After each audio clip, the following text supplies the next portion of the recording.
bienvenue dans ce nouveau tutoriel sur le Montpellier Business Plan. Aujourd'hui, nous allons rapidement passer en revue l'onglet Trésorerie.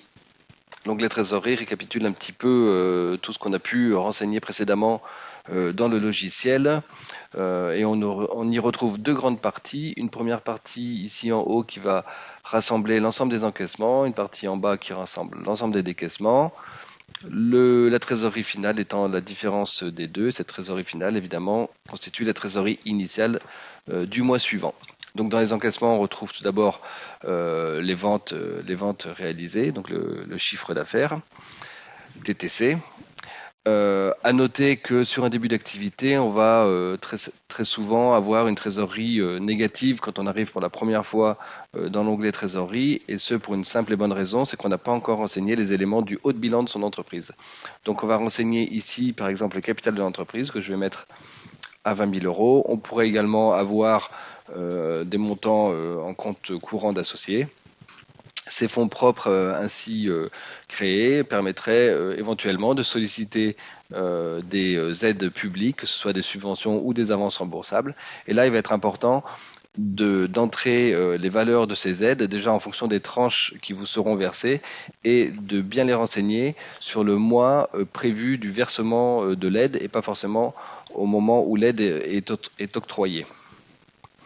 Ensuite, on retrouve les emprunts, on retrouve le remboursement de TVA éventuellement. C'est pas rare qu'en début d'activité, on soit plutôt créditeur en TVA. Et on retrouvera également les remboursements de crédit d'impôt. Alors évidemment, ça n'intervient pas en année 1, ça interviendra plutôt en année 2 ou 3 selon les cas.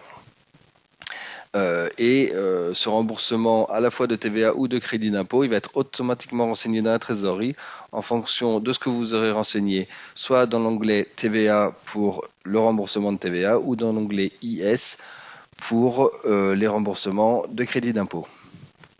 Dans la partie décaissement, on retrouve les achats liés aux ventes de nos produits. Ici, dans notre cas, on n'a que deux valeurs de deux montants sur les achats sur l'année 1, puisqu'on avait simulé que l'on avait un stock de départ de 1 000 euros, puis un cadencement de 2 approvisionnements sur l'année.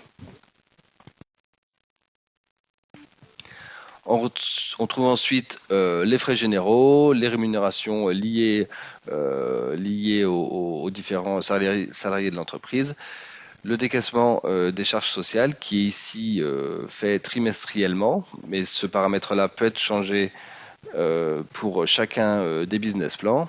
On retrouve les différents investissements qui sont réalisés au cours de l'année, le décaissement de la TVA qui là aussi, comme les charges sociales, est simulé trimestriellement.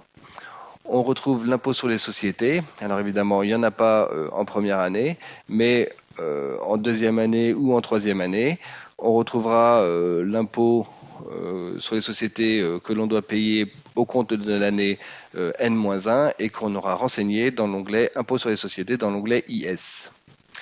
On retrouve ensuite le remboursement des emprunts qui sont contractés. Alors ici, on avait en emprunt 10 000 euros qui intervenaient au mois de mai, et donc on a les remboursements d'emprunt qui démarrent le même mois.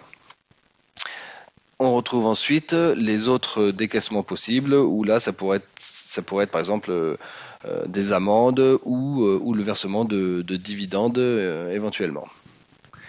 Une fois que tout cela est renseigné, on retrouve notre solde de trésorerie, donc qui était négatif quand quand je suis arrivé sur l'onglet trésorerie et qui est à présent positif tout au long de l'année, vu qu'on a renseigné tous les éléments du haut de bilan notamment. Voilà pour l'onglet trésorerie. Je vous propose de vous retrouver une prochaine fois pour un nouveau tutoriel. À bientôt.